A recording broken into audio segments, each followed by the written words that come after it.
Wonton খুবই জনপ্রিয় একটা খাবার। স্যুপের সাথে তো অন্থন ছাড়া কল্পনাই করা যায় না। আজকে আমি আপনাদেরকে অন্থন বানানোর রেসিপি শেয়ার করব। প্রথমে নিয়ে নিলাম 1 কাপ পরিমাণে ময়দা, তারপর স্বাদমতো লবণ, আধা চামচ চিনি, 1 চা চামচ গুঁড়ো দুধ। এখন এই সবগুলো উপকরণ খুব ভালোভাবে নেড়েচেড়ে মিশিয়ে নিব। শুকনো উপকরণগুলো মিশিয়ে নেওয়া হয়ে গেলে এর উপর দিয়ে দিব 2 টেবিল চামচ পরিমাণে সয়াবিন তেল। সয়াবিন তেলটা দিয়ে খুব ভালোভাবে সবগুলো উপকরণের সাথে কিন্তু নেড়েচেড়ে মিশিয়ে নিতে হবে। এখন এর মধ্যে দিয়ে দিব অল্প অল্প পরিমাণে হালকা কুসুম গরম পানি। গরম পানিটা দিয়ে খুব নরম একটা ডো তৈরি করে নিতে হবে। আমার ডোটা তৈরি হয়ে গেছে। এখন এটাকে 1 ঘন্টার জন্য রেস্টে রেখে দিব। এখন মাংসের পুরটা তৈরি করে নিব। 1 কাপ চিকেন কিমা, স্বাদ মতো আদা রসুন বাটা, 1 চা চামচ চাট মশলা আর স্বাদ মতো লবণ, তারপর 1 কাপ পরিমাণে পানি। এই সব কিছু দিয়ে একটু নেড়েচেড়ে মিশিয়ে নিব। চাট মশলাটা আপনারা চাইলে নাও দিতে পারেন।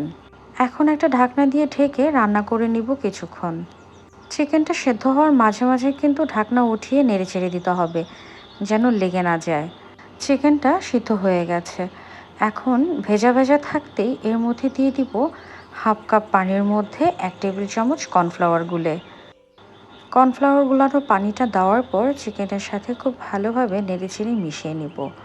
তারপর ঢাকনা দিয়ে ঢেকে কিছুক্ষণ রান্না করে নিব, চিকেনটা একটা আঠালো ভাব আসার জন্যে।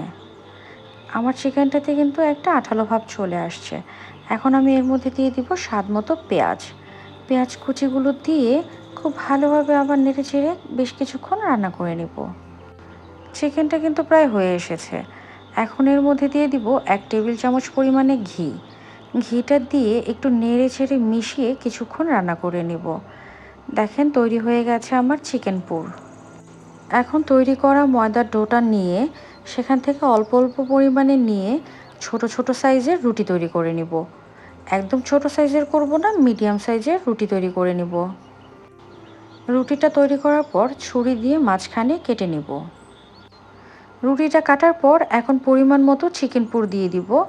তারপর রুটির সাইডে যেখানে গোল অংশটা সেখানে পানি লাগিয়ে নিব। তারপর পিছন থেকে টেনে কাটা অংশটার সাথে লাগিয়ে দিব। তারপর কর্নারের 2 অংশ সাইডে ঘুরিয়ে লাগিয়ে দিব, আপনারা ঠিক যেভাবে দেখতে পাচ্ছেন। খুব ভালোভাবে চেপে চেপে কিন্তু লাগাতে হবে, যেন খুলে না যায়। দেখেন আমার অন্থন শেপটা কিন্তু হয়ে গেল। আমি আরও একটা দেখিয়ে দিচ্ছি কিভাবে তৈরি করতে হবে। এভাবে সবগুলো অন্থন তৈরি করে নিয়েছি। দেখেন সবগুলো অন্থন তৈরি হওয়ার পর দেখতে কতটা সুন্দর লাগছে। এখন এগুলোকে তেলে ভেজে নিব। গরম তেলে অন্থনগুলোকে ভেজে নিব।